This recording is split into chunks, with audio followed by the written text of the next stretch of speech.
app fatigue is a very real thing. And we were at the events that Collective hosted in the Woodlands in November, and we polled the audience. Right now, technology costs in firms from 500,000 to 5 million, that range of firms, is running about 9 to 10% across the board. So that's an average that we feel, okay, that's a benchmark. We should probably try to stay under it if we can. Yeah, I think technology is something that people love to look at and evaluate, and not so much that everyone just loves technology. But you definitely do get to hear a lot of cool things and see a lot of cool things when you're doing some demos. The salespeople, they definitely promise the world that it will solve all of your problems. And Amy shared this at our recent Together Again event in the Woodlands. And she said people love technology and implementing a new technology as a solution because there's a definite concrete beginning and end. Like, we started this implementation and we finished it. That's kind of true. There's a little bit of nuance there. But when we think about processes, which I'll go into, because I think that's where most of us need to look first in our steps to evaluate our technology or new technology solutions. Um, that's more of an evolution over time. It's gradual, it's testing and then monitoring and then tweaking. And then that cycle just continues and continues. And you have the human element in there. So you have to adjust for that as well. And so that one's a little bit harder to define. And it feels a little bit longer and messier than just saying, here's some money.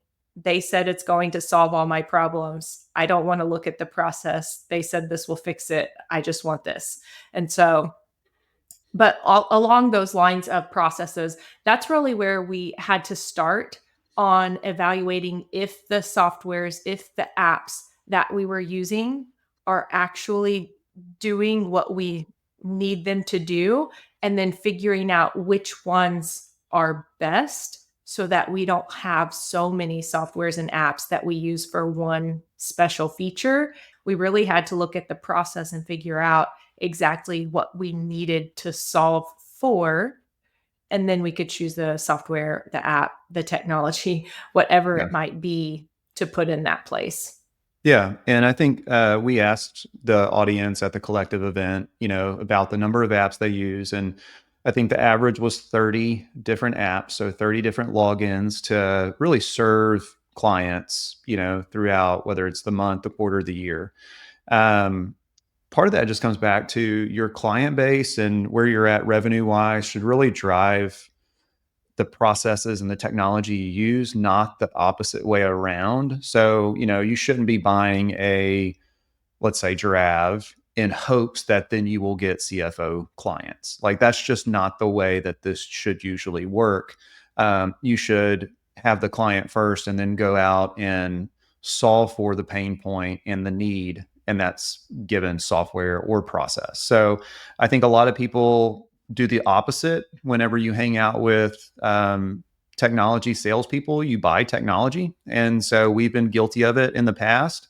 But I think it's taking a hard stance of, are you willing to spend 10% on technology of your budget? Are you willing to spend 15? Because if you don't pay attention to it, it will just continue to grow.